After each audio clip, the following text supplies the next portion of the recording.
Bonjour à tous et bienvenue pour un nouvel épisode de Red Alert, l'hebdo actu jeux vidéo de l'équipe de Sœurs d'édition. Et l'équipe de Sœurs d'édition, c'est en partie Nicolas Coursier. Nico, comment vas-tu ? Bonjour Mathilde Canafi, bonjour à tous, ça va bien et toi ? Ça va très très bien, je suis très heureux que tu me demandes quel est ce t-shirt que je porte. Effectivement, ah putain, j'avais oublié. Je l'ai pas porté la semaine dernière pour pas nous porter la guigne. Et si vous nous regardez en vidéo, vous comprenez de quoi il s'agit. Regardez-nous sur YouTube, ça vaut le coup. Non, pour les autres, ceux qui nous écoutent seulement, j'ai un t-shirt des Warriors, nous sommes champions. Et oui, 4 bagues. Les gars, je me suis fait embrouiller ce matin. C'est vrai ? À la gare, un peu vite fait, il y a un mec qui m'a regardé, tu sais, il faisait une tête comme ça, donc si vous avez la vidéo, et je comprends. Donc du coup, je le fixe, et il me fait, tu sais, il fait pfff, comme ça, et du coup, je le regarde, je lui fais 4, et là, il a souri. voilà, donc petite parenthèse NBA et basket. Terminé, close, à l'année prochaine les gars. Au sommaire de cette émission, il va y avoir 2 gros sujets, 2 énormes sujets. On va tout d'abord décrypter et analyser toutes les informations annoncées lors de la Final Fantasy VII célébration de la semaine passée. Parce que oui, rappelez-vous, quand nous avons enregistré le dernier Red Alert, nous ne savions rien de ce qui s'était déroulé pour l'événement entourant les 25 ans du meilleur jeu de tous les temps. Puis, dans la seconde partie de l'émission, nous allons nous pencher sur un autre gros morceau, Diablo Immortal. On va parler du jeu, de son système économique, de la polémique, on va parler de tout. Vous retrouvez bien entendu l'interlude Top 3, mais avant c'est la rubrique Retour sur... non, j'aurais bien parlé de mon t-shirt parce que je voulais annoncer la semaine dernière, mais on n'a pas spécialement de retour sur. Il y a eu une grosse section Summer Game Fest pendant 2 épisodes qui a pris un petit peu toute l'actualité du podcast et de l'actu jeux vidéo, mais pas spécialement d'autres retours. C'est vrai que ça se calme un petit peu là finalement, l'actu. On va rentrer dans la période tranquillou jusqu'à la rentrée, je pense. Mais quelque part, est-ce que la première chronique, ta chronique, n'est pas un retour sur énorme qui revient sur la Final Fantasy VII célébration ? Oui, parce que vous saviez la semaine dernière, nous ne savions pas. On s'était dit peut-être qu'il y aura une autre actu qui permettra de donner des idées de sujets. Effectivement, c'était le cas parce que grosse actu quand même, l'annonce entre autres de la partie 2 de FF7 Remake nommée FF7 Rebirth. Et puis bon, nous, je pense que ça nous fait toujours plaisir de parler de FF7. Alors je voulais te vanner, genre je prends sur moi cette fois la chronique FF7 pour pas que ce soit toujours toi, mais tu m'as dit qu'apparemment ça serait pas toi qui monopolise la parole là-dessus, bizarrement. Je trouve que t'es un peu lourd avec FF7, mais bon, c'est pas grave, parce que dans les Red Alert, on a parlé 3 fois de FF7, dont celle-là, et voilà, sur les 3, t'en as parlé 2 fois. Mais écoute, je me sacrifie, voilà. C'est beau l'amitié. Mais bon, il y a du FF7, il y a un sort d'émission, il y a un sort de Strike EX, on en parle quand même. Donc cette vidéo venait célébrer les 25 ans de cet épisode, un chéri comme tu l'as dit. Et déjà, je trouve que c'était cool parce que ça marquait le retour sur le devant de la scène un peu de Yoshinori Kitase. Ouais. Alors Kitase, on l'avait un peu perdu de vue depuis quelques temps, depuis FF13 plus ou moins. Alors il avait repassé le bout de son nez au début du développement de Remake parce que il est évidemment producer là-dessus, mais ça fait quelques temps qu'il était un peu sur les jeux mobiles de Square Enix. Ce qui en soi pourrait paraître comme une punition, mais au Japon, on sait que les jeux mobiles ça cartonne. Donc pour lui, c'était un petit peu une montée en grade. Et là, il a encore monté d'un échelon parce que maintenant, c'est le responsable de la franchise Final Fantasy au global. Maintenant que Shinji Hashimoto est parti, c'est lui qui reprend les clés de la franchise. Donc ça va être lui qui va un peu présider au futur global de la saga, quoi. On va faire un petit récap des annonces rapidement de ce que cette célébration a donné, histoire de faire un petit point vite fait. Donc il y a eu quelques news du merchandising, des news OSEF. Sauf toi, non, j'imagine, t'as pas vu un réveil que t'étais chaud pour te le choper, non ? Ça y est, j'arrête. J'ai compris que j'arriverai jamais à... Donc j'arrête. On a évidemment la sortie sur Steam de FF7 Remake Intergrade et toujours pas sur Xbox. Donc un peu de patience, est-ce que ça arrivera un jour ? Je ne sais pas. La nouvelle saison de First Soldier, le Battle Royale dont tu nous as déjà parlé. Oui. Alors saison 3, est-ce que t'es chaud ? Non, je vais arrêter, moi. Je vous en ai parlé, j'ai essuyé les plâtres, j'ai vu qu'il n'y avait pas trop de lore. Là, il y a quelques petits éléments en plus sympas, un peu de nostalgie. Il y avait des skins rigolos qui reprenaient les modèles 3D un peu cubiques SD, de FF7. On a eu aussi une nouvelle vidéo de Ever Crisis. Ever Crisis, donc c'est la saga en épisode qui sortira sur mobile. Donc la saga qui doit reprendre a priori toute la compilation FF7, donc toute la chronologie qu'on connaît jusqu'à maintenant. Ça fait quand même un gros morceau. C'est énorme.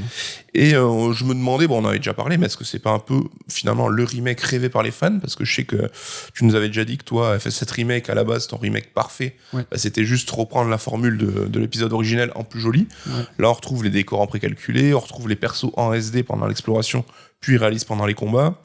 Retour du tour par tour à ce qui semblerait. Finalement, est-ce que t'es chaud là-dessus pour Ever Crisis, quoi ? Je suis... pas trop, au-delà du fait que ça va être un free-to-play annoncé, c'est que c'est un jeu en épisodique qui va reprendre en fait les highlights, les meilleurs moments de chacun des grands jeux de la compilation. sauf que on n'a pas encore vu du Before Crisis, qui pour nous occidentaux le plus intéressant parce qu'on n'a pas pu y jouer à ce jeu qui raconte vraiment la jeunesse d'Avalanche. Ça, on n'en sait rien encore. Et puis, est-ce qu'on va pas avoir développé une certaine forme de frustration à se dire là on va nous laisser jouer ce passage, mais finalement pas la suite. J'ai beaucoup de questions sur comment les choses vont se dérouler. C'est vrai qu'il reste encore beaucoup de choses à éclaircir sur ce jeu. La bêta va débuter en 2022, donc je pense qu'on aura des infos bientôt. En tout cas, on peut s'attendre évidemment à un système de jeu gacha comme on a beaucoup sur jeux mobiles japonais. Ils l'ont annoncé, ça sera des armes, ça sera des personnages, ça sera des costumes. On a déjà vu des persos avec des costumes différents. En tout cas, il a une approche aussi remake qui apporte sa brique à l'édifice, on va dire, parce que on a vu par exemple une vision à la fin d'un Sephiroth jeune, de ce qui semble être un Sephiroth jeune. Ça a été annoncé il y a un an. Nomura l'avait déjà dit qu'il voulait partir là-dessus. C'est Sephiroth jeune qui, il y a un an, a annoncé qu'il y aura un des épisodes de Ever Crisis qui sera dédié à la jeunesse de Sephiroth. Là, ce qui est intéressant, c'est le côté cheveux courts, c'était pour vraiment nous signifier qu'il était moins âgé, mais cette petite goutte de sang qu'il a sur la joue, je me demande où est-ce qu'ils veulent en venir. Est-ce que finalement, je trouve ça bizarre parce que Sephiroth, c'est le premier de la classe en fait. C'est le héros de toute la Terre, tout le monde l'adule. Et là, est-ce qu'ils vont nous commencer à nous dire que finalement c'était quelqu'un qui jeunesse torturée. Enfin, on commence déjà à voir que découper les grenouilles. En tout cas, je flippe. En tout cas, il y aura du biscuit et de l'inédit là-dedans, donc évidemment, ça le place un peu sur notre radar quoi qu'il en soit. Et là, tu l'as souligné, le fait que Ever Crisis en fait est compris dans la compilation, mais aussi une forme de remake, c'est une autre ligne de temporalité. Donc, alors ils le vendent d'ailleurs comme ça, Another Remake Story, je crois, je sais plus comment il l'appelle exactement. C'est qu'on commence à rentrer sur plusieurs lignes de temps la façon de voir Final Fantasy VII, l'original, le remake, Rebirth, la suite et vous allez voir, ça se complique. Et Ever Crisis. Donc en tout cas, pour l'instant, il y en a 3. Alors avant de s'attaquer au gros morceau, il y a eu également l'annonce d'un remaster de Crisis Core sur les consoles actuelles. On peut se demander pourquoi cette remise au centre de Crisis Core, parce qu'évidemment, il y a le personnage de Zack, on va en parler un petit peu. On va spoiler un tout petit peu la fin d'FF7 Remake. Pardon. Complètement, moi je pense qu'on va la spoiler. Donc voilà, prenez garde à vous, mais bon, c'est vrai que maintenant, je pense que si vous écoutez cette émission, vaut mieux que vous ayez fait le jeu. Vous savez. Donc Zack risque d'avoir un rôle assez important dans la suite du remake, donc il faut remettre le personnage en avant, le refaire découvrir au public qui ne le connaît peut-être pas. Et c'est étonnant parce que ce Crisis Core, il n'est pas forcément apprécié des fans un petit peu hardcore et comme toi, parce que c'est celui qui a canonisé des persos comme Genesis par exemple, et qui venait un petit peu amoindrir des scènes cultes de l'épisode original. Toi, tu intègres un côté un peu... t'aimes pas trop cet épisode-là. Je trouve que le jeu est pas ouf en termes de jeu vidéo, son gameplay est pas dingue, son système de combat est assez incompréhensible. Pour le remake, ils ont dit qu'ils allaient pas le changer, mais néanmoins un peu plus l'expliquer, faire des tutoriels un petit peu plus sympas, à voir qu'est-ce que ça va en dire. Néanmoins, Crisis Core fait partie de la continuité du lore de Final Fantasy VII officiel, canon, tu l'as dit. Et ça, c'est un peu problématique parce que, comme tu l'as dit, il y a des personnages qui sont intégrés, Genesis, Angel, et en fait, des passages cultes de Final Fantasy VII se sont vus... pas redcon, mais revu en fait différemment. Finalement, ce qui s'est passé, c'est que le passage où Sephiroth va découvrir son passé au réacteur, finalement, il y avait Genesis qui était caché derrière un tuyau et qui lui dit « Eh oui, je savais tout ». En tout cas, ce remaster se voit adjoindre en sous-titre Reunion. Alors Reunion, c'était quelque chose qu'on avait imaginé nous éventuellement pour le sous-titre d'une partie 2 ou une partie 3. On a peut-être pas tort. On a peut-être pas tort, on va voir ce que ça donne, mais en tout cas, on voit que Reunion, c'est que ça donne quand même du sens. Donc dans la bande-annonce, on nous vend que le Crisis Core originel était l'histoire qui a mené à FF7. Est-ce que ce Crisis Core Remaster pourrait être l'histoire qui mène à FF7 Remake en fait ? Alors c'est possible. Crisis Core en lui-même en fait avait un gros défi, c'est de nous raconter une histoire comme Star Wars Rogue One dont on connaissait la conclusion. Et le jeu Crisis Core avait réussi à faire une conclusion très bien, donc vous êtes au courant, Zack meurt à la fin de Crisis Core et la mise en scène dans le jeu était vraiment super. Oui, c'était un des points forts du titre, t'avais versé ta petite larme. Non, mais c'était un des points forts du titre. Là... à l'époque, et je vous conseille d'écouter le Star Strike EX, on avait un petit peu tous bloqué sur cette épée que Zack a, qui est emblématique de ce qu'est Final Fantasy. C'est aller sur la couverture de notre livre Final Fantasy VII. C'est important, c'est un symbole, c'est fondamental. Et en fait, dans FF7 Remake, c'est bon, vous êtes là, accrochez-vous. Dans FF7 Remake, Zack n'a pas la même épée, n'a pas la même garde. Et en fait, dans ce premier podcast, on avait bloqué tous, on se disait, mais c'est pas normal, c'est pas cohérent. Est-ce que c'est une erreur ? Est-ce que c'est un indice à venir ? Mais en fait, on s'est dit, on est trop des fanboys, on y voit un détail alors que les devs, ils ont autre chose à faire. Sauf que vraiment, dans Crisis Core, il y a un vrai travelling autour de Zack sur cette garde, sur cette épée. Et là, tu l'as dit, dans cette cinématique de Crisis Core Reunion, ils auraient corrigé l'erreur. En fait, ils ont pas corrigé l'erreur. Qu'est-ce qu'on en pense? Alors le truc c'est qu'on se dit peut-être que comme FF7 Remake a changé un peu, la timeline a changé un peu l'évolution des protagonistes. À la fin de Remake, Zack vit, il n'est pas mort. Et donc peut-être que ce Crisis Core Remaster va voir sa fin aussi changer, et qu'en fait ce jeu serait le prélude du FF7 Remake, et qui montrerait donc Zack survivre à la fin de ses péripéties, et qui ouvrirait direct sur la partie du remake, la cinématique qui met en scène Zack et Cloud, qu'on a découvert en fait. Exactement. Je pense vraiment que l'essentiel de ce Crisis Core Reunion, donc le remaster du premier, sera vraiment la même la fin sera la même quand on va voir Zack s'effondrer, mais il y aura une button scene où là, il va se relever, ça va faire le lien, le pont avec Remake, et c'est pour ça que FF7 s'appellerait Reunion. Ils vont réunir du coup ces jeux. Donc on est vraiment sur 2 lignes de temps. Vous avez FF7 original, vous avez Crisis Core original, là c'est les mêmes Cloud, c'est les mêmes Zack, et Cloud et Zack de Remake et Reunion, là, eux sont les mêmes. C'est ça, parce que comme tu l'as dit, l'aventure du FF7 original a existé dans la diégèse de FF7 Remake, donc avec au moins Sephiroth qui est conscient de cet état de fait et Cloud qui a des réminiscences là-dessus. On avait aussi les fillers, ces espèces de fantômes bizarres fillers pour qu'ils tissent un peu les fils du destin et qu'on appelle les whispers en anglais, qui étaient là un peu pour s'assurer que l'histoire initiale suive bien son cours. On se rappelle que dans FF7 Remake, au moment où Jessie doit partir en mission, elle est blessée par un de ses fillers pour que Cloud puisse partir à sa place et donc respecter l'histoire originelle de FF7. Mais en tout cas, la fin de FF7 Remake venait un peu briser tout ça, donc avec une divergence dans le scénario, et Sephiroth qui s'émancipe un petit peu de cette ligne de temps pour reprendre un petit peu le contrôle là-dessus. On voit que Rebirth commence déjà à teaser là-dessus, quel est le plan de Sephiroth. Oui, c'est ça, il y a vraiment une ligne, un carton, et on nous dit quel est le destin de la Terre et quel est le plan de Sephiroth. Donc juste là, voilà, ce qu'on sait avant le Rebirth, c'est que Zack est vivant, et donc nul doute qu'on va le suivre dans FF7 Rebirth aussi. On pensait même, nous, peut-être à deux aventures alternées entre Cloud d'un côté et celle de Zack, un peu comme on avait eu dans FF8 avec Squall et Laguna. Ça pourrait être cool. Ça pourrait être carrément cool. Hein. Nous, on avait misé sur le fait que le prologue de FF7, donc maintenant on connaît son nom Rebirth, donc le second de la trilogie des remakes, en fait va peut-être débuter par justement le flashback, mais nous ne mettant pas dans la peau de Cloud, mais peut-être dans la peau de Zack qui aurait survécu. Tout ça, en fait, pour nous un peu mélanger le cerveau, mais nous remettre en fait de plein pied aux manettes avec Zack. Et ça peut être très intéressant. En tout cas, ce titre Rebirth, je trouve qu'il est assez évocateur. C'est qu'il faut clairement s'attendre à une nouvelle aventure. Là, c'est dit dans le titre. Il n'y a pas de mystère à voir. C'est FF7, une nouvelle forme de FF7, comme un peu on avait connu le Rebuild of Evangelion. Donc, c'est en fait Anno qui avait refait 4 films pour raconter Evangelion. Et si on avait le début les 2 premiers films, grosso modo, qui reprenaient les événements de la série, à partir du 3e, vraiment, on partait sur complètement autre chose. Je pense qu'on est un petit peu là-dessus, dans ce même lignée. Au niveau, toujours pareil, du logo et de ce sous-titre Rebirth, il y avait aussi la couleur rouge qui était assez symptomatique, donc qui était choisie pour ce sous-titre. T'avais dégoté une petite info là-dessus, toi, intéressante. Dans le sens où vraiment la couleur dominante des Final Fantasy, c'est un bleu turquoise, un vert bleu, et là on voit une rupture, vraiment un faisceau rouge qui jaillit pour montrer Rebirth. Et voilà, la couleur rouge, ce rouge-là est la couleur complémentaire du bleu turquoise, donc qui est la couleur opposée, qui va vraiment, je pense, nous dire qu'on va partir sur une direction qui est inverse. Et ce titre, Rebirth, au-delà de sa couleur rouge, au-delà du fait qu'il nous dit que ça va être l'inverse, c'est qu'il faut se pencher sur sa signification propre. Rebirth, c'est une renaissance. Dans cet épisode, il y a un personnage qui est censé mourir, qui s'appelle Aeris. Rebirth, ça veut dire renaissance. Je pense que Aeris va mourir, encore une fois, mais elle va renaître. Là, est-ce que ça va être les fillers qui vont revenir, qui vont la ressusciter, quelque chose? Mais je pense que c'est dans le titre. Il y a quelqu'un qui va ressusciter. C'est écrit noir sur blanc. Et on sait bien que dans FF7 Remake, on a même une scène où Barret se fait tuer et qui est ressuscité derrière. Donc pourquoi pas. Toujours pareil, donc l'opposition entre Remake, Rebirth, ce vert, ce rouge, ça rappelle un peu, je trouve, les discours qu'on entendait sur FF Versus 13 à l'époque. Donc on avait annoncé la compilation Fabula Nova Crystallis. D'un côté, le Final Fantasy 13 traditionnel, et de l'autre, le projet de Nomura, Final Fantasy Versus 13, qui devait prendre un peu à rebrousse-poil ce qu'on attendait d'un Final Fantasy classique. Est-ce que Nomura, on sait qu'il s'est jamais remis vraiment de l'abandon de sa version de Versus 13 qui est devenue FF15 chapeautée par Tabata?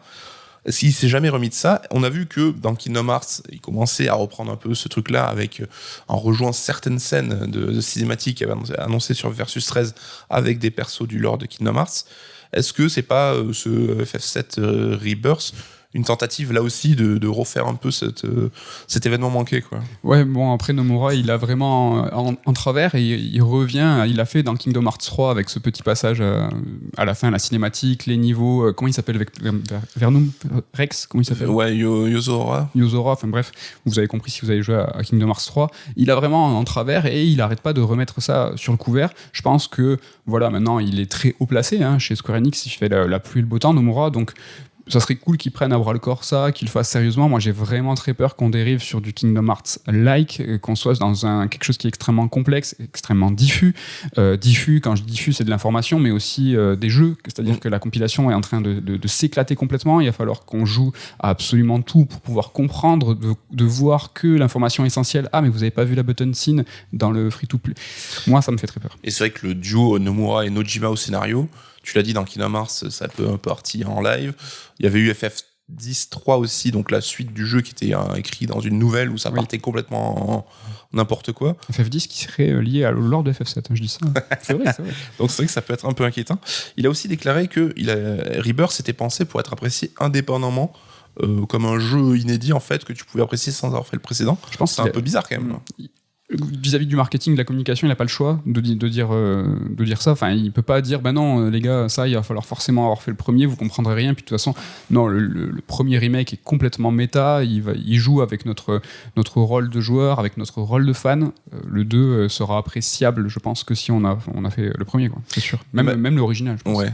Et malgré tes craintes, le fait qu'on puisse attendre à une aventure inédite dans le monde de FF7 avec les persos qu'on aime, avec les lieux emblématiques et tout, t'es pas quand même un petit peu excité de découvrir ce qui t'attend, hein? Bah, hélas, là, je le prendrai tel qu'il est, et puis s'il est pas bien, c'est pas grave du tout, mais j'ai peur. Ils ont pour le moment vraiment assuré avec Remake, ils ont fait Intergrade, donc ou Intermission, c'est Intergrade ou Intermission? Bref, le DLC avec Yuffie, qui est vraiment très très bien, ils ont réussi à intégrer tout ce qui était Deep Ground, tout ce qui était Vice, alors tout ça c'est le lore de Dirge of Cerberus qui est vraiment pas ouf, et là ils ont réussi à l'intégrer de façon canon, mais cachée, et de façon accessoire. Alors tout ça c'était super bien fait. Ouais, ça prend pas toute l'histoire, c'est mise en scène, mais c'est plutôt cohérent, c'est plutôt bien fait, quoi. Ouais, mais sur le premier remake et sur ce DLC, ils avaient Nomura, Nojima, tout ça, ils avaient une pression, ils avaient une double pression. Ils avaient la pression du remake, c'est-à-dire qu'ils avaient pour mission de faire le remake de FF7, donc ça c'était le but, donc ils n'avaient pas forcément le choix.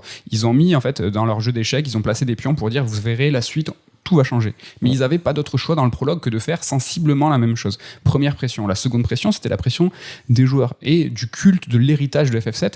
Ils ne pouvaient pas faire autrement que quelque part respecter cet héritage. Là où je flippe, c'est que ça y est, les barrières, elles sont explosées, peut-être pour le meilleur, et je croise tous les doigts possibles pour qu'ils continuent à assurer, mais là, ils sont en roue libre totale. Nomura et Nojima, là, il n'y a plus personne. Les fans, ils nous ont prévenus tous, ils nous ont dit, là, ça va être différent. Kitase, maintenant, c'est le gardien du temple, donc il est un petit peu moins là pour chapeauter, et il n'y a plus la pression de l'héritage. Ils nous ont annoncé. Là, j'ai peur. Après, bon, les fans, s'ils commencent à faire n'importe quoi, je pense seront toujours là un peu pour gueuler, pour les rappeler à l'ordre. Je pense que cette pression existe quand même malgré tout. Ouais, mais ça serait pire. Ça serait pire qu'ils fassent du FF13, FF15 like à l'époque où ils nous montraient démo sur démo en disant est-ce que ça vous plaît ça? Ah non, il n'y a pas assez de liberté. Et puis avec un jeu sans direction, s'ils veulent faire Nawak et qu'ils veulent faire vraiment du Kingdom Hearts, allez-y à 2000, mais suivez votre ligne. Ben, on prendra tel que c'est. Après, je sais pas. Mais ce côté, comme tu disais, tu as versus 13, le noir, le blanc. Moi, j'ai vraiment peur de ce côté-là parce qu'il y a déjà beaucoup d'indices. Le premier trailer de FF7, vraiment le reveal du remake, on voyait, la première chose qu'on voyait, c'était un oiseau, le blanc.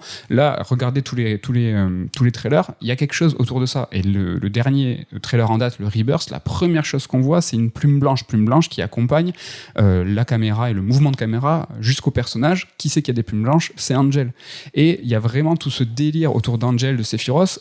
Franchement, il y a potentiellement, on va se retrouver avec un Sephiroth gentil qui va venir sauver la Terre parce qu'il dit oui, mais quel est le rôle de Sephiroth? Mais quel Sephiroth? Ça part en couille de ouf, ça fait peur. C'est vrai que moi, j'avoue, la plume blanche, je prends juste ça pour marquer l'opposition à la plume noire de Sephiroth sans forcément faire référence à Angel, mais on verra en tout cas. Tu commences à parler de cette bande-annonce, c'est vrai qu'on voit une petite séquence de jeu qui est très courte et finalement qui n'a pas grand-chose à dégoter, mais en tout cas, on voit la caméra, comme tu l'as dit, en contre-plongée, qui survole un paysage comme ça, et deux persos, donc Cloud et Sephiroth, qui se baladent dans un environnement plutôt de nature. Est-ce que c'est pas une note d'intention pour dire, bah, t'auras quand même un jeu plus ouvert? J'espère. Là, la mise en scène, normalement, trahit les intentions. Hein. Et là, il nous montre quelque chose qui a un grand point de vue, un champ de vision qui est très, très éloigné. Ça veut dire quelque chose qu'on va pouvoir explorer. Après, néanmoins, tout le temps, méfions-nous, c'était que Final Fantasy VII, la partie qui nous attend, elle n'est pas du tout en monde ouvert. Hein. Là, on reste encore dans quelque chose qui est extrêmement scripté. On sera de ville en ville. Si ça reste sensiblement pareil que FF7 original, ce qui n'a pas l'air d'être le cas du tout, la partie vraiment libre est censée être plutôt le troisième jeu et pas le second. En revanche, comme tu le dis, là, la mise en scène nous montre en tout cas une envie de plus d'espace. On voit aussi donc Cloud et Sephiroth qui pourraient évoquer le flashback de Nibelheim, donc on connaît tous dans l'aventure originelle. Mais je pense que là-dessus, on est un peu tous d'accord. C'est quel intérêt de remontrer ce flashback aux joueurs, sachant qu'on sait tous que c'était l'histoire un peu mytho de Cloud. Ça serait un peu bizarre. Est-ce que c'est pas tout bêtement Cloud qui se baladerait dans le présent de FF7 Remake, mais avec Sephiroth qui l'accompagnerait? Tu l'as dit, est-ce que Sephiroth pourrait pas devenir une sorte de héros? Moi, j'imaginerais même une sorte de présence dans sa tête, un peu comme c'était le cas dans Remake à certains moments, et qui sera accompagné constamment de ce personnage. Ils sont vraiment conscients de ce qu'on sait et ce qu'on a vu dans l'original et dans le premier remake. En fait, les apparitions de Sephiroth, dans toute la partie Midgar, on voit pas Sephiroth. On l'entend parler, la légende, blablabla, ce qui fait monter une pression, une tension, et en fait... tu prends du temps à voir, tu apprends à connaître Sephiroth sans le voir. Et en fait, dans Remake, tu le vois direct en pleine caméra, ils ont joué avec ça. Et là, le fait de nous le montrer dans le trailer et la façon dont ils vont le mettre en scène dans la suite, ils en sont pleinement conscients et ils ont plutôt bien fait les choses dans le premier, donc j'ai plutôt de l'espoir sur ça.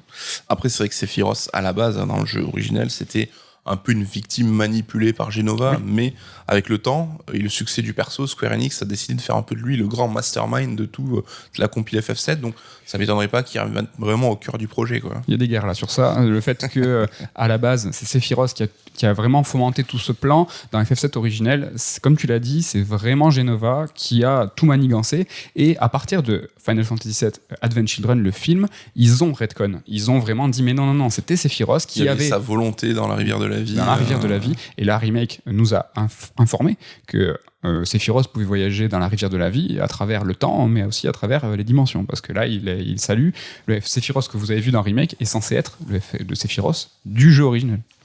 Niveau planning et sortie, donc là on a eu évidemment ce fiasco de communication avec ce Next Winter, donc pour la sortie de FF7 Rebirth. Alors c'est vrai que quand on regardait la conférence en tant que telle, on a vu juste avant Crisis Core Reunion qui est annoncé pour This Winter, puis FF7 Remake Next Winter, donc on comprenait intuitivement que c'était un cette année et l'autre l'année d'après. Mais ça a quand même été mal géré, parce que si tu prends la vidéo indépendamment, ou même comment le traiter derrière, c'était vraiment, ils se sont loupés là-dessus, quoi. Là, c'est un gros ratage qu'ils n'ont à ce jour toujours pas corrigé. Ils ont laissé un petit peu ce flou, et c'est vrai que sans le Next Winter de Reunion de Crisis Core, le doute serait permis. Le doute serait permis, mais à 2000%. Quoi. Ce qui est même bizarre, c'est que Kitase, dans une déclaration, disait le jeu va sortir à peu près 3 ans après le remake, donc il venait encore mettre une pièce dans la machine pour créer la confusion. Donc en tout cas, c'est vrai que moi j'imagine plutôt le jeu fin 2023. Toi, peut-être plutôt hiver, c'est vrai que l'hiver, ça commence fin décembre, donc plutôt début 2024. Exactement. Enfin, l'hiver, c'est à partir du 23 décembre. Il n'y a absolument rien qui sort le 23 décembre. Tous les achats de Noël sont faits. Donc, quand on dit winter, c'est en fait premier semestre de l'année suivante. Donc, dans le fiscal de 2024. Et là, je pense que tu vas nous en parler tout à l'heure de est-ce qu'ils vont avoir de FF dans la même année, tout ça, quoi. Tout à fait, mais en tout cas, ils ont confirmé que finalement, le plan final, ce sera bien une trilogie de ces 3 parties pour ce remake de FF7. Donc 3 jeux qui seront a priori sur la même génération de machines, ce qui n'était pas forcément gagné au début. Ils ont changé de moteur, hein. C'est vrai que l'Unreal Engine a pris un niveau, hein. Et là, sur le trailer, ils sont sur Unreal Engine 5 sûrement, et c'est magnifique. Donc je pense qu'il y a quand même eu un gap important de technologie. Il y a vraiment Epic à faciliter les choses, c'est sûr, mais il y a eu du taf, quoi. Et là, on a quand même plusieurs années qu'il y a entre la deuxième et la troisième partie. Je pense que ce temps sera plus ramassé entre le deuxième et la troisième. Parce qu'effectivement, Nomura a confirmé que le travail sur la partie 3 a déjà débuté. Ouais. Donc on a vu que le lancement de Remake, ça avait été très très laborieux, le process. Maintenant, ils ont l'air d'avoir vraiment cadré leur truc. Alors, je veux pas être trop optimiste, mais est-ce qu'on peut pas s'attendre à la partie 3, je sais pas quoi, après la sortie du Rebirth, dans 2 ans après? Ça dépend quand c'est qu'on voit la Rebirth sortir. Donc, si Rebirth sort fin 2023, restons sur mon hypothèse. Fin 2023? Est-ce qu'on pourrait pas imaginer la partie 3 fin 2025? Ou c'est un peu tôt? Impossible. Déjà, moi, je pense que c'est au minimum Rebirth, c'est fin 2024. Pour moi, ce que veut dire winter, next winter, c'est donc, je vous l'ai dit, c'est pas possible que ça sorte en fin décembre, donc c'est le trimestre suivant. On finit le fiscal en mars, donc eux, ils estiment, et ce qu'ils nous ont annoncé, ça veut dire mars 2024. Je pense que le jeu sera reporté. 90% des AAA actuels, il y a au moins un report, voire deux. Là, peut-être un petit report, genre de mars à Noël 2024. Ça, c'est le minimum. Peut-être que ça sera, à mon sens, peut-être que ça sera même au-delà. Donc, si on part sur fin 2024, moi, je pense que c'est minimum fin 2026. Je pense. En tout cas, voilà, on se retrouve quand même avec 2 FF prévus dans la même année fiscale. Donc, FF16 en été 2023, FF7 Rebirth donc en winter 2023. 6 mois d'intervalle entre 2 jeux aussi gros. Ça reste quand même surprenant, même si c'est pas. Enfin, Square Enix a déjà misé sur des grosses années fiscales avec FF7 Remake et Avengers la même année. Donc toi, tu penses que ça sera décalé, donc la question se posera peut-être même pas? Si c'est décalé à fin 2024, oui, ça se pose pas. En revanche, si Winter veut dire, comme je l'ai expliqué, le premier trimestre 2024, même si on n'est pas sur la même année calendaire, on est sur le même fiscal. Année fiscale de mars à mars, ouais. Et donc là, en fonction des prévisions, on va pouvoir voir clairement si eux, ils estiment qu'ils vont tout éclater, parce qu'avoir 2 Final Fantasy, le canon, le 16 et la suite de Remake, Remake tout seul, le premier, a assuré l'année, alors qu'il y a eu plusieurs plantades de Square Enix. Il a sauvé les miches après. Et il a sauvé les miches. Donc, à voir. Franchement, je pense que ça va vraiment jouer, évidemment, sur l'état du développement des jeux, mais évidemment sur le résultat. S'ils ont fait une année satisfaisante et qu'ils ont rempli les objectifs, ils décaleront. Pourquoi ils vont tout éclater À voir en tout cas, mais c'est vrai qu'on a quand même 2 équipes distinctes qui sont chacun sur leur développement. Non, mais par exemple, juste la parenthèse sur FF16, on a pu imaginer que FF16 sortirait là, alors que les déclarations étaient extrêmement rassurantes sur FF16. Le trailer est prêt, le jeu est fini, on est en phase de... Ça va arriver prochainement. En phase de polish, tout va arriver. Et en fait, le jeu, il est sorti... pas reporté, mais le jeu est sorti 1 an après l'annonce. Donc là, on est sur l'été prochain. Là, on vient juste de voir le premier trailer de Rebirth. Je pense qu'il faut y aller. Ne brise pas mes rêves. Ne sois pas cet homme-là. Donc j'ai dit, 2 équipes bien distinctes au développement. On a un petit peu les briscards de FF7 qui refont un peu leur gloire passée versus les jeunes loups, donc l'équipe de Yoshi P qui tient un peu les cordons de la bourse chez Square Enix avec FF14. On a un peu l'équipe du passé, les vieux qui reviennent avec leur vieille licence versus les mecs du futur, le nouveau FF16, la nouvelle direction. C'est 2 univers et 2 ambiances bien différentes, les 2 jeux. Alors, je veux pas créer une confrontation un peu bête entre les 2 jeux, il n'y a pas lieu d'être là, mais on sait que Square, à l'époque de la Super NES et tout, les équipes en interne se tiraient un petit peu la bourre pour dire lequel fera le meilleur jeu. De la saine émulation, je vois ce que tu veux dire. Oui, voilà, c'était fait dans bonne intelligence et c'était pas, ils s'insultaient pas quand ils se croisaient à la cafétéria, j'espère. Je sais pas. Est-ce que pour toi, on revient un peu à cette période-là où les 2 équipes, il y a forcément quand même une petite rivalité ou Ouais, carrément. Et puis au-delà du fait qu'on ait dit que Remake avait sauvé les miches, le vrai mec qui sauve les miches, c'est Yoshi P, c'est FF14 qui vraiment lui tient la société à bras le corps.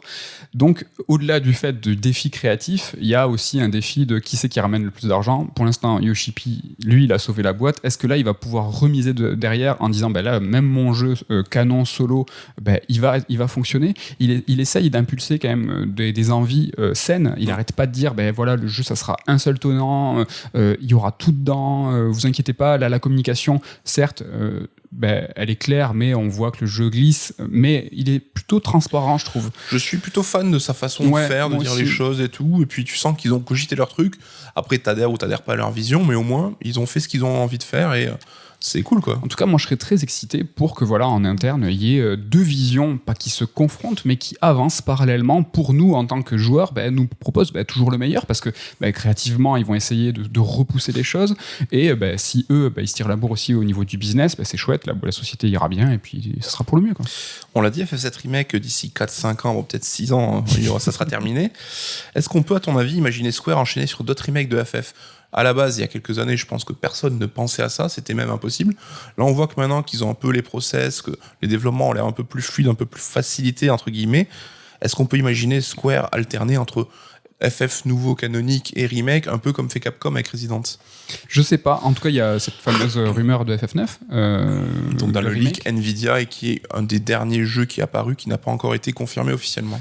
est-ce que ce remake, c'est un vrai remake ultra ambitieux ou est-ce que c'est un remaster plus à voir? Je pense que lui, il existe. En revanche, FF7, là où il peut tenir la mesure sur 10 ans avec l'attente, en disant, ils vont nous dire à nous les joueurs, mais vous inquiétez pas, ça arrivera dans 2, 3, 4, 5, 6 ans, nous on s'en fout, on est là, on attendra. Est-ce que FF9, FF8, ça, ils peuvent assurer de façon, tu vois, mondiale pour un public, tu vois, qui est global. FF7, c'est, au-delà du fait que c'est mon préféré, c'est quand même le plus vendu, c'est celui qui a la plus grande aura, c'est celui qui a été le plus développé au sein de la FF7 compilation. Ouais. Il a quand même un poids que les autres épisodes n'ont pas, malgré tout. Bon, moi j'aimerais beaucoup et j'ai hâte de voir ce remake de FF9. Néanmoins, j'y crois pas trop. Je pense que FF7, au niveau ambition, remake très ambitieux, c'est le seul. Et moi j'ai peur qu'il déroule trop sur FF7. C'est-à-dire que là, c'est que la compilation, une fois qu'ils auront fini la trilogie, pourquoi pas, ils vont te dire, ah mais non, mais Dirge of Cerberus finalement, et puis Advent Children, je vais vous en faire finalement un jeu. Moi j'ai peur qu'ils lâchent pas l'affaire. Oui, et puis on est certain que dans ce laps de temps, avant de conclure la partie 3, on aura d'autres jeux mobiles, on aura d'autres jeux compagnons qui vont venir s'installer. Après, ce côté FF9 Remake, je t'avoue, j'y croyais pas du tout, mais je me dis peut-être que maintenant ils ont pris confiance, qu'ils ont vu, ils ont un peu rationalisé, tu vois, ce travail qui apparaissait insurmontable. Faire un remake de FF7, c'était une tâche incommensurable. Peut-être qu'ils se disent, FF9, ça sera un peu plus simple. Alors évidemment, ça aura pas la même aura, mais ça pourra faire un gros banger AAA en attendant le FF17 ou FF18. Ouais, mais FF9 remake en un jeu, c'est pas tenable non plus, quoi. C'est aussi non, mais dense. peut-être ils vont décliner la même formule. D'accord, décliner, ouais. Écoute, peut-être pas sans le côté méta, parce que c'est vrai que là, je trouve que ça colle plus à FF7 qu'à FF9. Non, ça marcherait pas.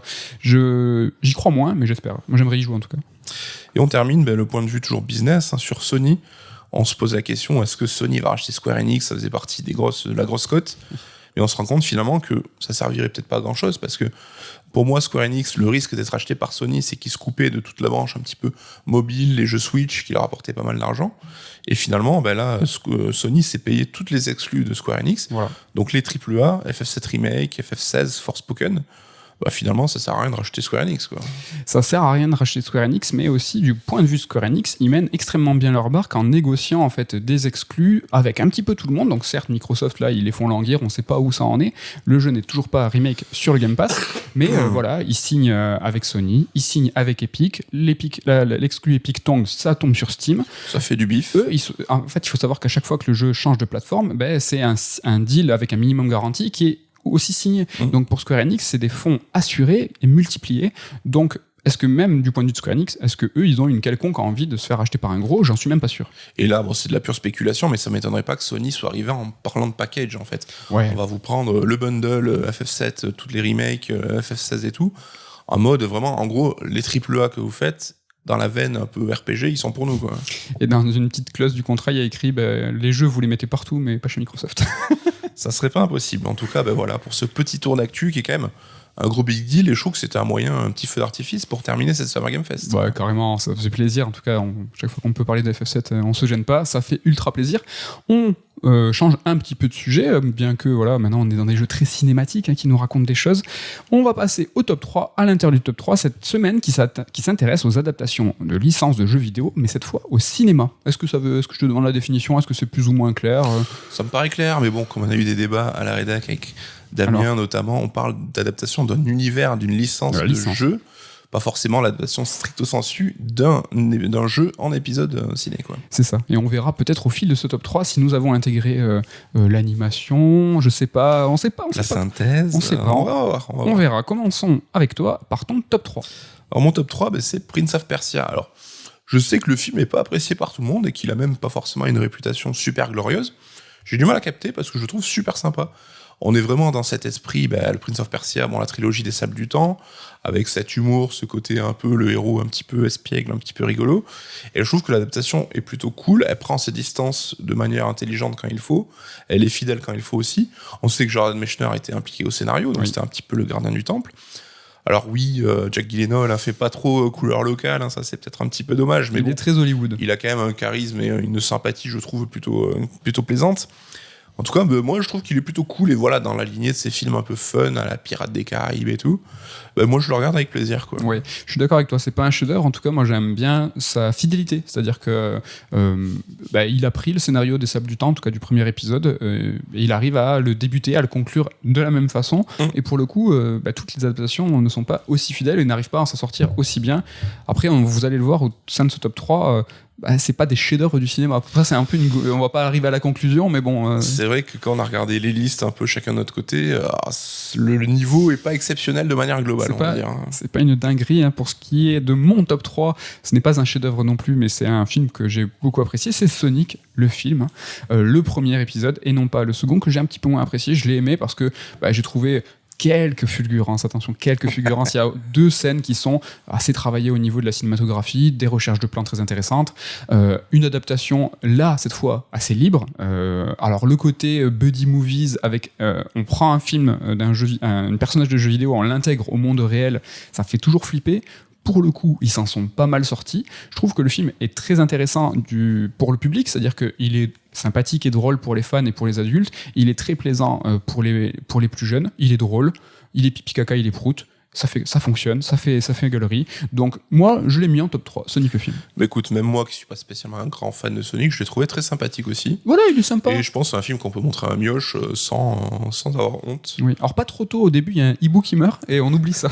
Et pour les tout petits, des fois, on n'oublie pas. Le début, il y a quand même un hibou une chouette hibou, enfin bref. Voilà. Sonic le film pour 3, on passe à ton top 2. Alors on l'a dit, la qualité globale est pas forcément au rendez-vous, donc je pense qu'on va se retrouver un petit peu dans notre top 2.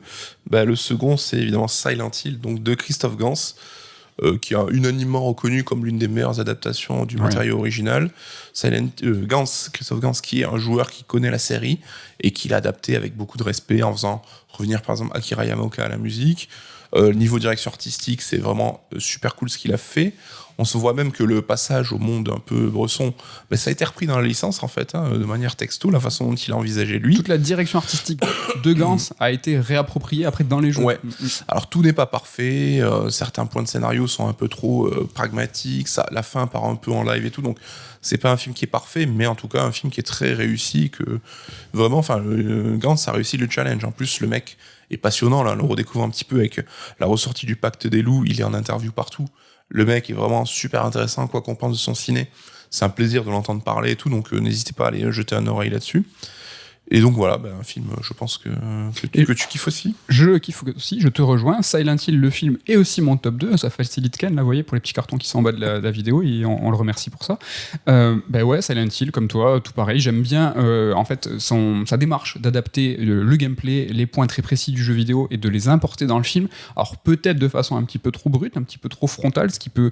Alors voilà, comment on traduit une map, une carte dans un jeu vidéo, tu appuies sur un bouton, tu vois la carte, tu l'intègres. Dans Silent Hill, c'est quelque chose qui est très important, cette carte qu'on n'annote pas nous-mêmes, mais que le personnage annote.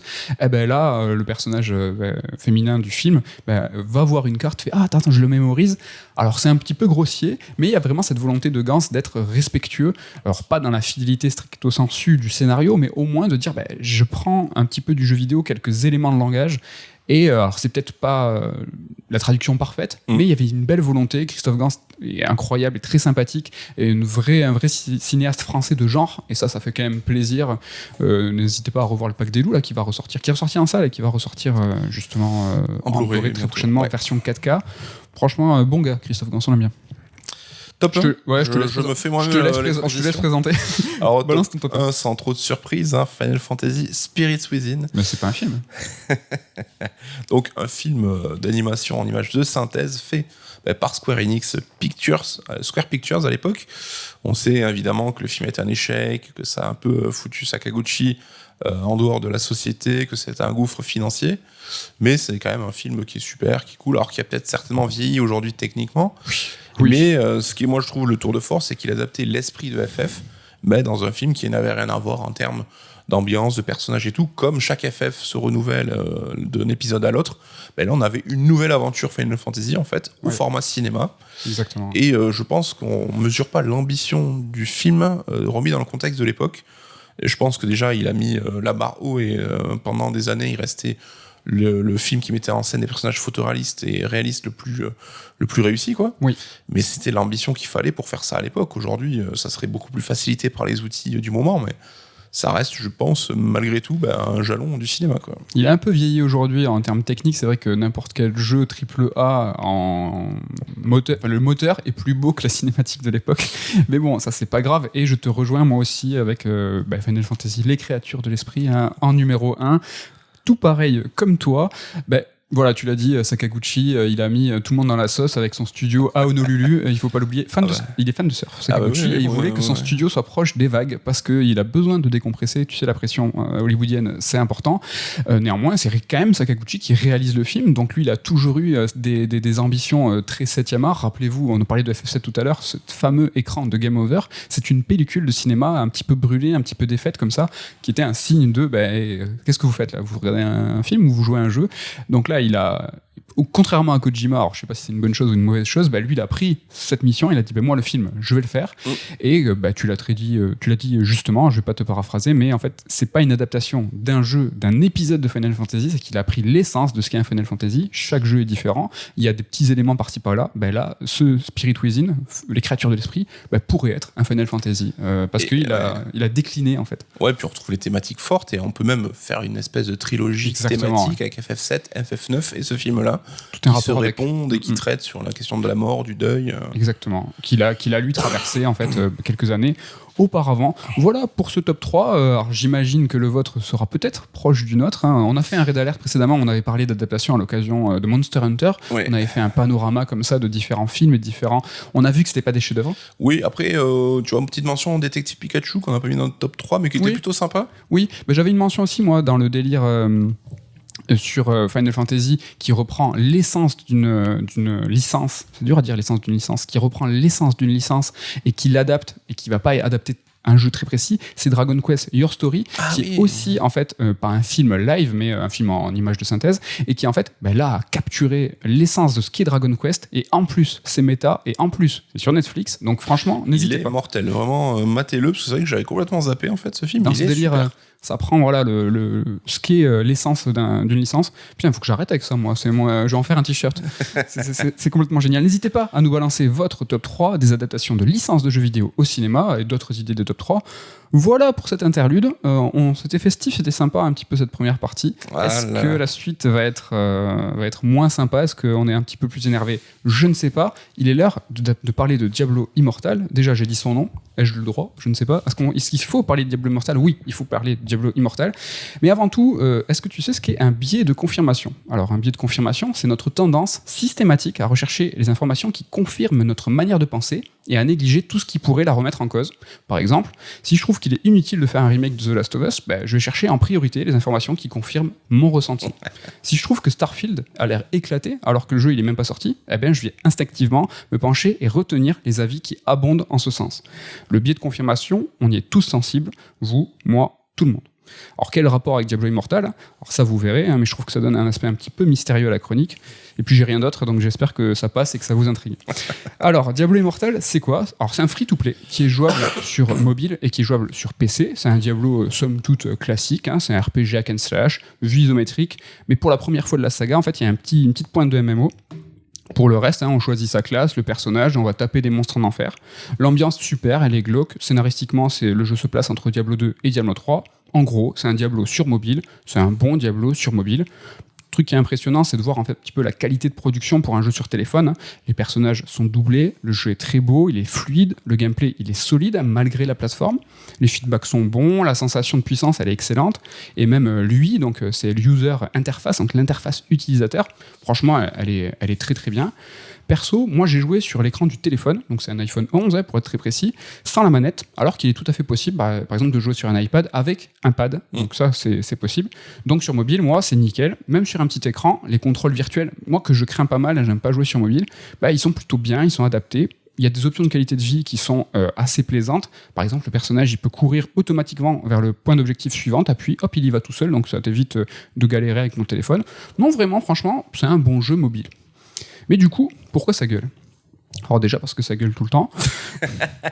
Mais avant de vous parler de ce que vous savez, je vais vous dire comment j'ai joué à Diablo Immortal. Moi, j'ai joué une vingtaine d'heures, 25, en fait je crois, il n'y a pas de compteur. Je suis arrivé au niveau 60, et c'est à ce moment que l'histoire principale se termine.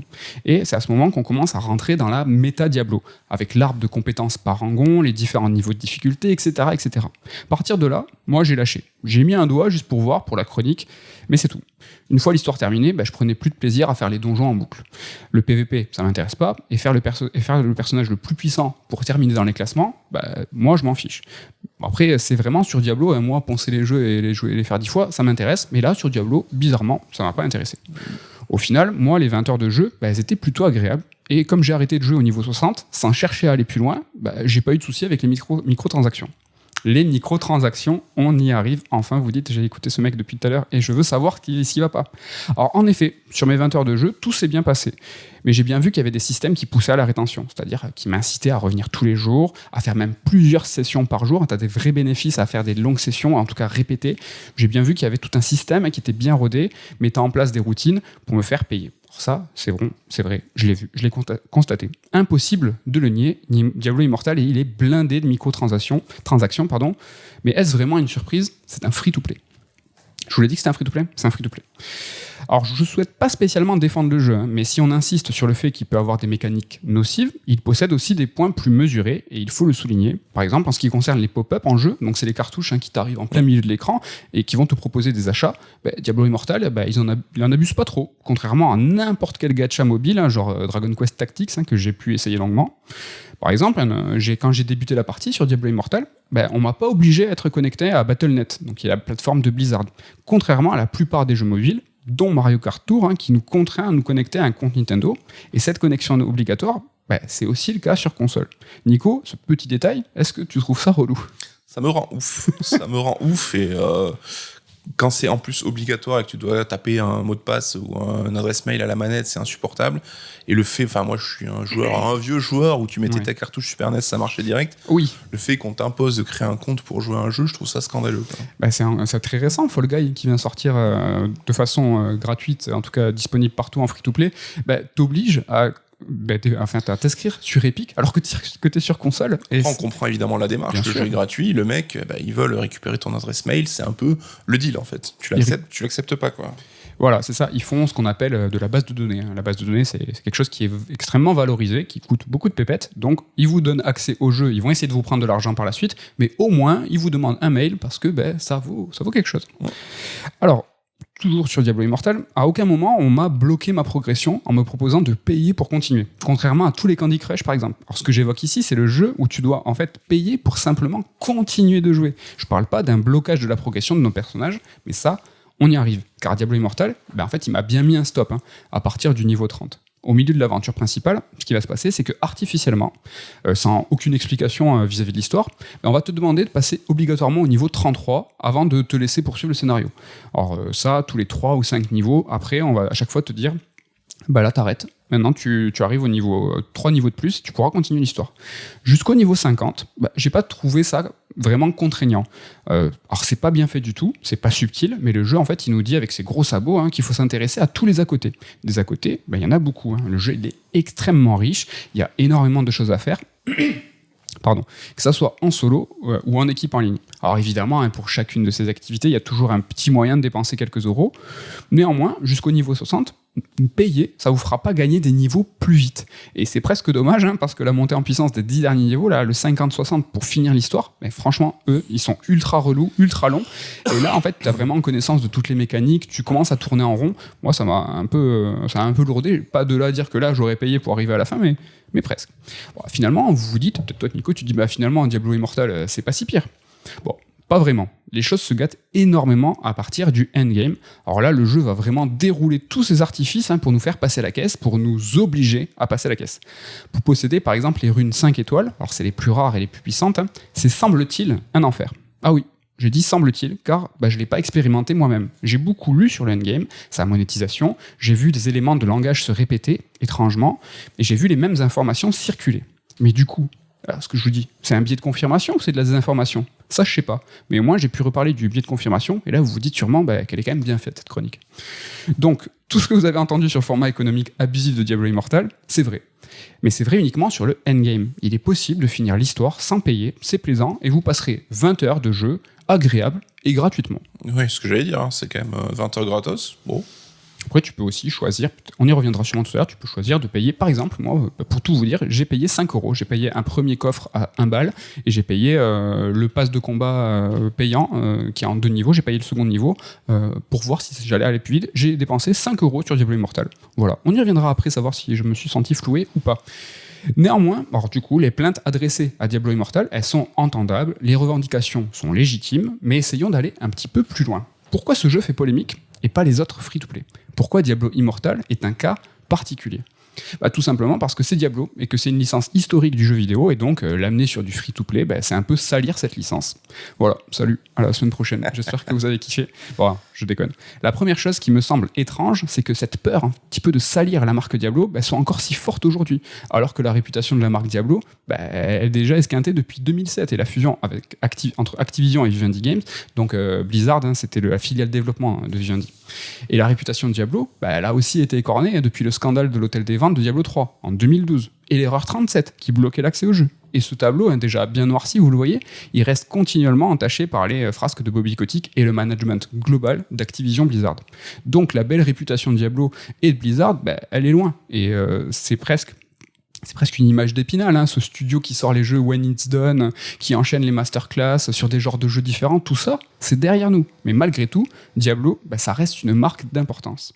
Nico, Blizzard, qu'est-ce que t'en penses? Est-ce que ça fait longtemps qu'ils sont tombés de leur piédestal? Oui, tu l'as dit, c'est vrai qu'ils avaient cette réputation de studio for the players, comme on dit aujourd'hui, qui faisait que des tueries, qui respectaient les joueurs, machin, mais c'est vrai que oui, la fusion n'a pas aidé. On a vu que pendant quelques années, Activision se tenait un peu à distance, mais tu sais, prêt à bondir dès qu'il y avait un truc qui allait pas bien se passer. Et puis finalement, ils ont resserré leur emprise. Là, aujourd'hui, sans dire que c'est une coquille vide, on se rend compte déjà qu'il y a eu énormément de problèmes en interne qui ont été un peu passés sous silence et qu'ils sont en train de faire le ménage maintenant, enfin. Et puis, les mecs un peu historiques, un peu les fondateurs, les gars qui tenaient le truc, ils sont plus tellement là. Et même, je me demande même dans 5-10 ans, est-ce que Blizzard continuera d'exister? Est-ce qu'ils vont pas être fusionnés avec encore un peu la technique habituelle d'Activision? Finalement, le rachat de Microsoft, s'il se confirme, serait peut-être la meilleure nouvelle qui puisse leur arriver, quoi. C'est vrai que c'est potentiellement une très bonne nouvelle. Tout ça pour dire que peut-être... attends, j'ai un chat, je l'enlève ce chat. Est-ce que tu veux que je parle pendant ce temps-là? Non, chacun son tour. Le chat passe de l'un à l'autre, on fait une garde alternée. Très pénible, ça. Donc voilà, la belle réputation de Blizzard, c'est fini. Mais pour comprendre la situation, on va remonter un petit peu les années, on va arriver au moment de rupture, là où tout a commencé, là où la haine est née. Nous sommes donc... C'était au Moyen-Âge, ça, non? Ouais, c'est un peu plus récent. Nous sommes donc en 2018, à la BlizzCon, et plutôt que dévoiler un Diablo 4, Blizzard il choisit de montrer une version mobile de Diablo, mais co-développée par NetEase, la gigantesque société chinoise. Ce jeu, c'est le fameux Diablo Immortal. Le scandale est énorme, ça gueule très fort, 250 000 pouces rouges sur le trailer, le cours de bourse dévisse, les joueurs activent des pétitions exigeant l'arrêt du développement, le tout accompagné d'un hashtag évocateur @NotMyDiablo.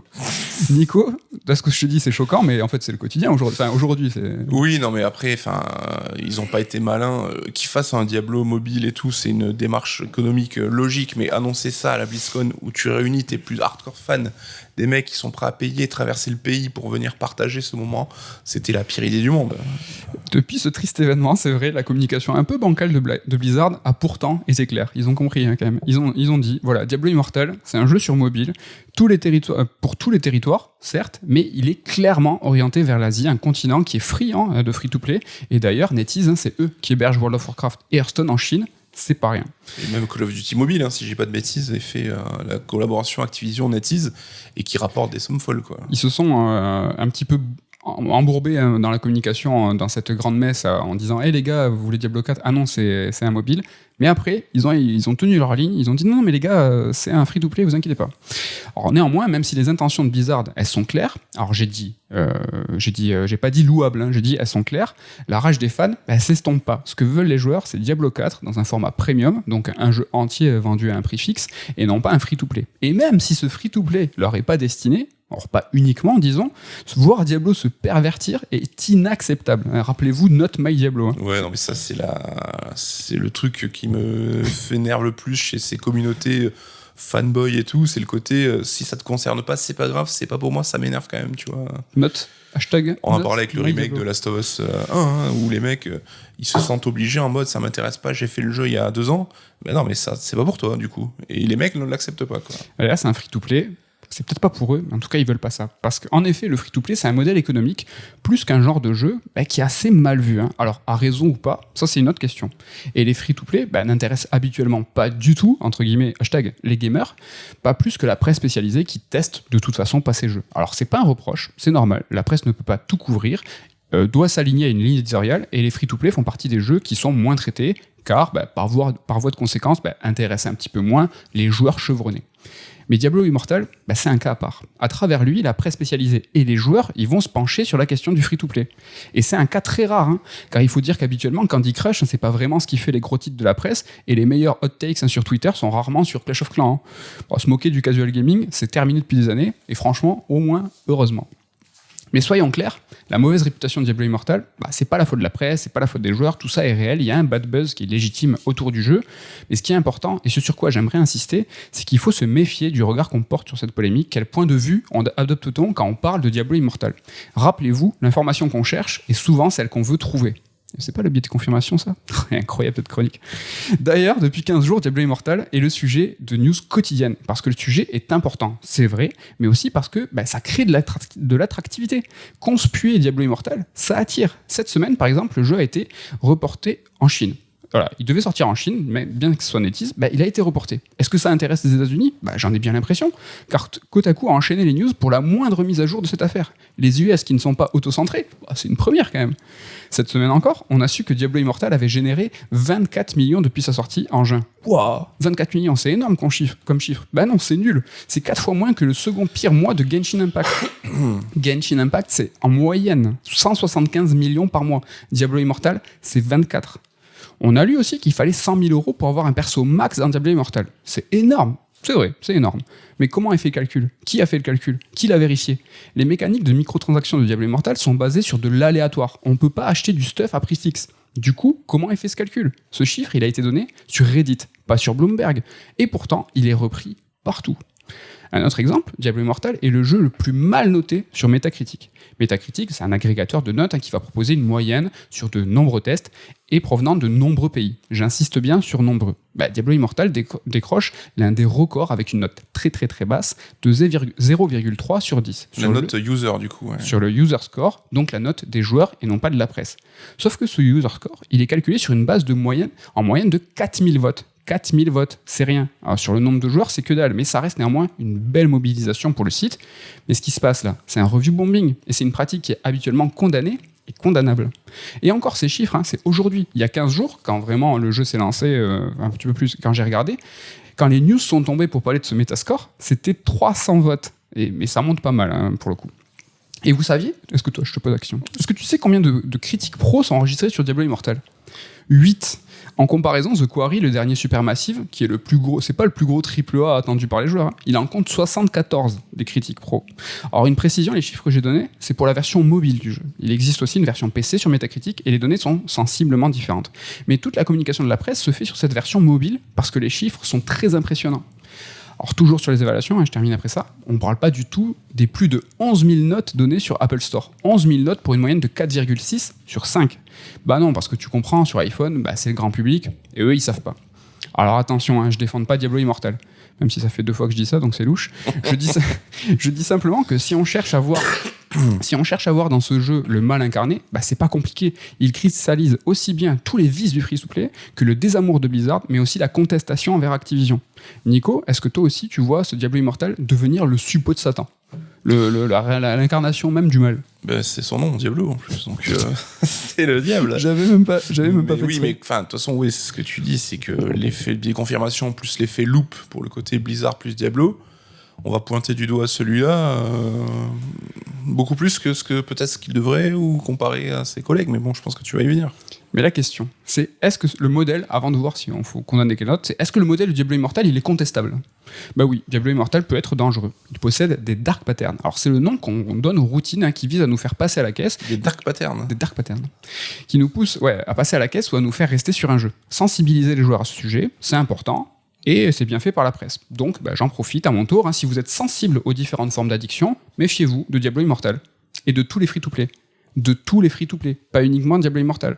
Alors on vient de le voir, au vu de la hargne des joueurs, ce Diablo Immortal, il a été mis au pilori, c'est lui le diable. Mais est-ce que c'est juste pour Diablo Immortal? Peut-être pas. Mais si c'est pour dénoncer des pratiques néfastes, finalement, allez, pourquoi pas.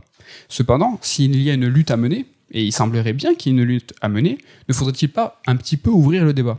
Car c'est voir l'information par un prisme déformant, ou par un biais de confirmation, de croire que c'est parce que c'est un free-to-play estampillé Diablo que ce jeu va être la nouvelle référence en la matière, et donc qu'il va devenir le nouvel ennemi à abattre. Bien évidemment, Diablo Immortal va cartonner, et il a été numéro 1 des boutiques en ligne au lancement. Alors c'est déjà plus le cas. C'est le plus gros lancement de la série. Néanmoins, c'est un free-to-play, donc ça veut rien dire. Allez, je lui accorde quand même que Diablo Immortal a fait 1 million de téléchargements en 48 heures, et 5 millions en 15 jours. Franchement, c'est pas mal. Mais sans aller chercher des jeux coréens que personne ne connaît, je triche pas.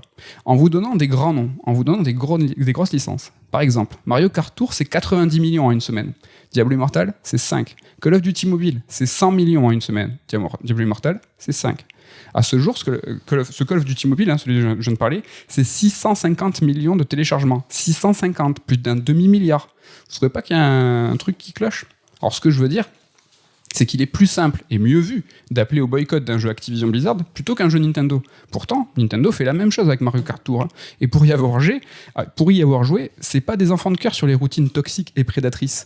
Dans Mario Kart Tour, les relances sont violentes, fréquentes, et les microtransactions, elles sont pas si micro. Franchement, c'est cher.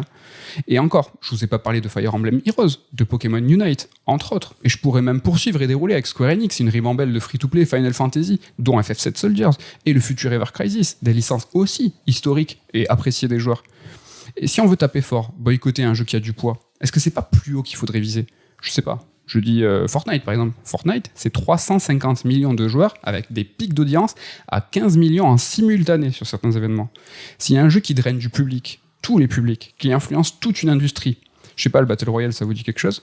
C'est Fortnite qu'il faut viser, pas Diablo Immortal. Alors là, vous allez me répondre que c'est pas parce qu'il y a pire ailleurs qu'il faut pas dénoncer Diablo Immortal. Exact, tu as raison, chère auditrice et cher auditeur. Mais c'est pas parce que de viles pratiques existent depuis toujours qu'il faut pas les condamner. Certes, mais très personnellement, c'est la cohérence de la revendication qui me dérange un peu. Il va y avoir un scandale sur Diablo Immortal parce que c'est le précaré des joueurs, c'est notre licence qu'on adore, et Fortnite, on s'en fiche. Et puis c'est pas grave, Fortnite et les microtransactions, c'est que du cosmétique. Elle est pas très équilibrée, cette balance de la justice, je trouve. En revanche, si on veut taper fort, perso, et ça c'est mon avis, je pense qu'il faudrait boycotter un jeu qui a du poids, comme Roblox. Alors, Roblox, c'est 250 millions de joueurs, donc 30 millions quotidiennement. 30 millions de joueurs quotidiennement sur Roblox. Mais Roblox, tout le monde s'en fiche. C'est pas le nouvel épisode d'une licence forte comme Diablo. Et pourtant, toutes les grandes franchises qu'on adore, de Sonic à Star Wars, mais aussi Nike, Sony Music, il y a eu Puma, il y a eu Tommy Hilfiger, toutes ces marques communiquent officiellement sur Roblox. Et Roblox, c'est des microtransactions. Mais c'est aussi des jeux porno, des détournements de mineurs, du harcèlement, des affaires vraiment sordides. Et puis, je pourrais aller plus loin, il n'y a pas que les free-to-play qui sont dangereux. Les jeux qu'on paye plein tarif se privent pas pour nous faire repasser à la caisse. Je vais pas en faire une liste, il y en aurait bien trop, mais dernièrement, Gran Turismo 7, il a bien abusé, en changeant même la philosophie de la licence. Il y a plus grave encore. Il y a Chocobo GP, je m'emballe. Chocobo GP, un jeu pour enfants, payant, donc tu prends plein fer, et pourtant, il est blindé de microtransactions. Ici aussi, le jeu il s'est plié pour faire entrer des mécaniques de jeu d'argent et un jargon de casino. Et Chocobo GP, c'est un jeu Switch destiné aux plus jeunes. Et ça, c'est pas le cas de Diablo Immortal. Bon, alors, je gueule, mais est-ce qu'il y a une solution? Je pense qu'il y a une solution. Pour contrevenir à tout ça, il faut protéger le public, les enfants, tout le monde. Il faut légiférer. C'est pas à nous de le faire. La Belgique, les Pays-Bas ont interdit la mise en ligne de Diablo Immortal, mais pas que. Ils ont interdit la grande majorité des free-to-play et les mécaniques de lootbox dans leur pays. Il faut peut-être que le gouvernement français aille plus vite sur ces lois pour interdire les free-to-play avant que ça devienne une norme, avant que les lobbies soient trop puissants. Car si je vous dis qu'il faudrait interdire les clopes, l'alcool, les jeux d'argent en France, je suis sûr que vous seriez peut-être d'accord. Mais est-ce que vous y croiriez? Je suis pas sûr. En conclusion, je dirais que le biais de confirmation, c'est notre tendance systématique à chercher les informations qui confirment notre manière de penser et à négliger tout ce qui pourrait la remettre en cause. Par exemple, si je vous dis que Diablo Immortal est un bon jeu, mais que vous n'êtes pas d'accord avec moi, vous allez chercher les informations qui confirment votre ressenti. En revanche, après avoir écouté cette chronique, si vous retenez uniquement que Diablo Immortal est un bon jeu, c'est que j'ai pas bien fait mon travail. Ouais, salut les gars, je me casse.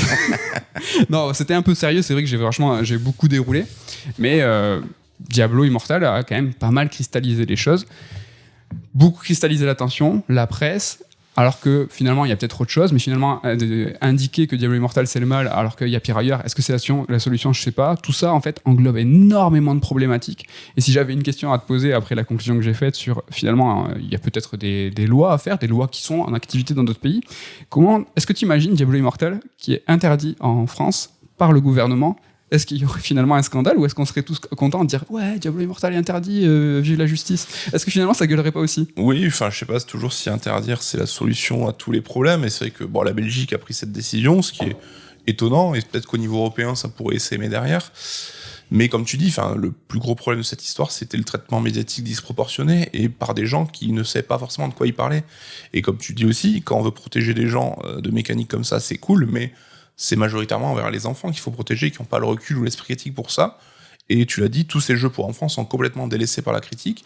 Là où Diablo, qui quand même s'adresse majoritairement à des joueurs PC, quarantenaires et tout, voir les mecs faire la leçon en disant « Attention, c'est dangereux, faites gaffe à votre argent », moi j'ai envie de leur dire « Mais t'es pas ma daronne, je suis assez grand pour prendre mes décisions et pour savoir ce qui est bon pour moi ou pas. » Si t'as un mec qui a envie de claquer 500 balles sur Diablo Immortal parce que c'est son plaisir, qui je serais pour lui interdire, du moment qu'il sait ce qu'il fait et qu'il en est conscient.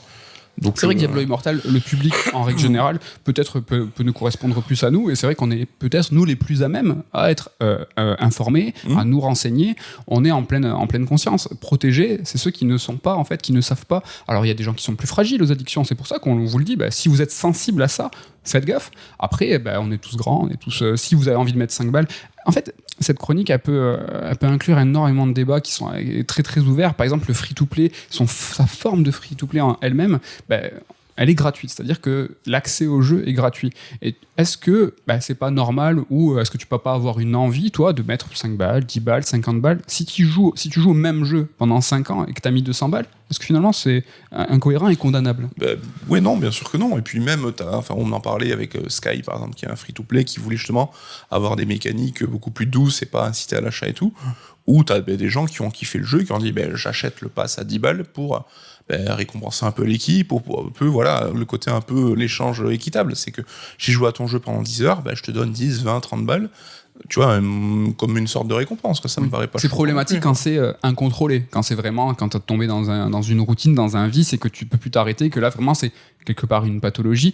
Sky, c'est un très bon exemple, c'est-à-dire que sans le free-to-play, l'équipe de Genova Chain n'aurait pas pu faire le jeu. Donc c'est peut-être une exception qui confirme la règle. Est-ce que tous les free-to-play sont condamnables? Est-ce que tous doivent être interdits? C'est une très grande problématique. Mais voilà, en tout cas pour ce qui est de Sky, sans ce format, il n'aurait pas existé. Et les prochains jeux de Genova Chain n'auraient pas existé sans le free-to-play. Et Diablo, c'est vrai qu'il y a l'épineuse question, tu l'as dit, c'est que si on te laisse faire l'aventure, le mode solo, comme tu l'as dit, de manière plus ou moins tranquille, mais le Diablo, c'est un jeu qui s'adresse à des gens pour qui finir le jeu, c'est le début, en fait. Et c'est exactement le post-game qui va les intéresser, et c'est à partir de là que les mécaniques vont, parce qu'ils connaissent leur public. Donc là aussi, il faut nuancer le truc, comme tu l'as dit, ça peut être un jeu où pendant 15-20 heures, tu t'amuses et gratuitement, c'est quand même plutôt quelque chose à recommander dans l'absolu, tu vois, comme on te dit, t'as un bon deal, quoi. Mais c'est vrai qu'il s'adresse à un public qui va justement s'intéresser plus au post-game derrière. Et il me semble qu'il serait peut-être plus à même de voir ces mécaniques-là et les laisser tomber dès que ça devient trop contraignant, quoi. Peut-être en plus grande conscience. Voilà, pour Diablo Immortal, c'est vrai que c'est un très très grand débat. Je pense que isoler chacun des points pourrait donner lieu à une autre chronique. N'hésitez pas à nous donner votre avis calmement, parce que Diablo Immortal, c'est peut-être quelque chose qui est en ce moment assez brûlant, encore dans les jeux de mots pourris. Mais est-ce qu'on peut pas un peu, justement, tu l'as dit, mais déplorer que, je sais pas, un Genshin Impact n'ait pas eu de critiques sur les sites d'actu de jeux vidéo, qui est quand même un gros jeu. Fantasian aussi. Fantasian, le jeu de Sakaguchi, t'as tout un pan de l'industrie qui est complètement laissé de côté, à la fois le côté mobile et à la fois aussi tout ce qui vient un peu d'Asie et tout, qui est pour l'instant quasiment pas considéré chez nous. Et si en tant que site ou individu, tu as un traitement de l'actu qui est niveau consommateur, en mode, moi, mon but, c'est de donner une note pour dire ce jeu c'est bien, c'est pas bien, je trouve ça dommage si tu laisses ce pan-là complètement inexploré, quoi.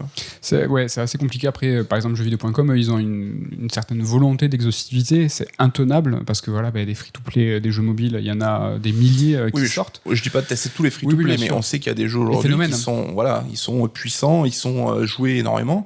Enfin, ne serait-ce que, je sais pas moi, les 5 plus gros free-to-play, ça me paraîtrait pas déconnant et je pense pas que ça mobiliserait une équipe démesurée, quoi. Bien sûr. Mais là, ce qui est rigolo et là où il y a une dichotomie, c'est que Diablo Immortal est en fait une extension free-to-play d'une licence de légende, mais on l'a vu, First Soldier, c'est le cas, Pokémon Unite, c'est le cas, Fire Emblem, il y en a plusieurs, il y a le Heroes, Dragon Quest, il y a le Tactics, il y a le Gacha, enfin, c'est en fait grande licence historique qui nous tiennent encore plus à cœur que Diablo, parce que nous, on n'est pas trop Diablo, sont aussi ignorés parce que vraiment c'est considéré comme un marché parallèle et la presse spécialisée que nous on aime ne la considère pas par leur ligne éditoriale, mais il y a d'autres presses spécialisées. Il y a des sites spécialisés en jeux mobiles, il y a des sites spécialisés qui sont en free-to-play et qui, eux, traitent l'information vraiment au plus proche, mais c'est leur rôle. Et là, on a vraiment vu, en fait...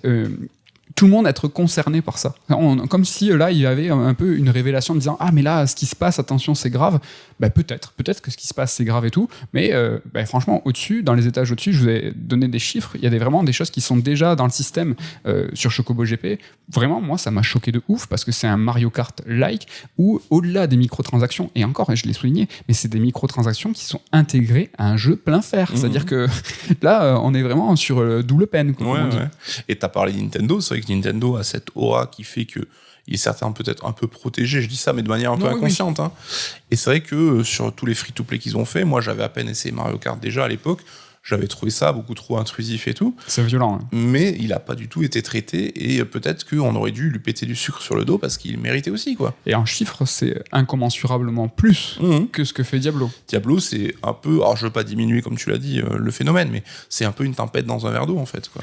On va voir. C'est vrai que là, la grogne, pour le coup, monte. C'est vrai que même les notes métacritiques, les user scores et tout continuent. On continue à en parler, mais là, on est vraiment dans un cercle médiatique où ça intéresse un petit peu par quand tu dis, tu sais, j'ai bouffé mon mot, c'est malsain. En fait, on a tous envie de se renseigner sur Diablo parce que, ah ouais, ça c'est vraiment ce nouveau phénomène, ça en est où ? Moi, je suis choqué de voir Polygon, Kotaku, quotidiennement newser sur Diablo Immortal qui est retardé en Chine, mais franchement, c'est une blague. Enfin, ils en ont rien à carrer, ils savent même pas où c'est. Enfin, c'est méchant ce que je vais dire, mais le marché américain est auto-centré. C'est pas une critique, c'est que vraiment, ils ont peu de considération pour les autres marchés, ce qui est à notre échelle aussi un petit peu le cas avec l'Europe.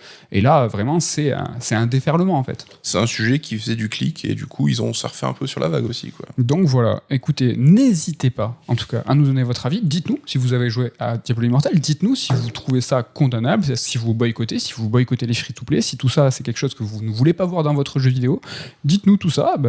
Ouais, et puis comme tu l'as dit, n'ayez pas votre biais de confirmation, ayez bien entendu toutes les phases de la chronique de Med et de voir les nuances qu'elle apporte à tous les niveaux, quoi. Bon, on a fait une première partie de l'émission très cool, une seconde plus sévère, c'était 2 sujets brûlants et je vous jure, j'arrête avec les jeux de mots sur le feu. Alors, attends, d'abord, je vous remercie pour votre fidélité. N'hésitez pas à vous abonner sur toutes les plateformes et sur YouTube pour nous voir, pour voir mon t-shirt. On fait la bise à Damien, à Ludo et à Ken. Ken qui vient de sortir une vidéo sur Sonic et la Sonic Team sur Merugezu. Allez-y, voir, donnez-lui de la force. Un travail de maboule qu'il a fait. C'est incroyable. Des bisous à lui, des bisous à toute l'équipe. Merci pour votre fidélité, abonnez-vous. Et maintenant, Nico, je te pose la question, que va-t-il se passer la semaine prochaine dans Red Alert ? Alors, je vais vous faire part de ma préparation pour un jeu qui sort cet été qui s'appelle Immortality, donc le nouveau projet de Sam Barlow. Et pour que je sois prêt pour ça, je vais m'atteler à ces 2 précédents jeux, donc Her Story et Telling Lies. Donc je vous parlerai de ça et un peu de la carrière du bonhomme et de ça. C'est un peu sa vision du jeu vidéo qui est super intéressante, quoi. Ouais, un mec vraiment passionnant, un jeu Immortality qui sera disponible aussi sur Netflix, qui sera disponible partout. Donc là, tu vas nous faire un training montage pour nous catapulter sur la carrière de Sam Barlow. On sera prêt pour accueillir ce nouveau jeu. Et pour ma part, à partir depuis aujourd'hui, j'ai accès au PlayStation Plus Premium Full Power. Je suis allé voir ce matin. Peut-être je vous ferai une photo parce que j'ai honte de ce que j'ai j'ai téléchargé. J'ai Bubsy. Et c'est pas une blague, je suis sur Discord, vous foutez de ma gueule. Mais là, il y a des platformers de l'époque, il y a Siphon Filter. On va voir un petit peu l'état des lieux de ce PlayStation Plus, le mettre en confrontation. On parlait de Training Montage. On va faire peut-être un duel avec le Game Pass. On va voir ce qu'il en est. Voilà pour la semaine prochaine. Et pour vous donner juste des news, hein, nous, je crois qu'il reste encore 2 Red Alert. Ça finit la semaine du 9 juillet. Donc 2 émissions à partir d'aujourd'hui, quoi. Voilà, en juillet, il y aura quelques podcasts et tout. La vraie pause des podcasts, ça sera en août. On revient en septembre. En tout cas, voilà, à partir de début juillet, vous n'aurez plus de Red Alert. Donc, j'espère qu'on vous verra la semaine prochaine. Bye bye. Bye.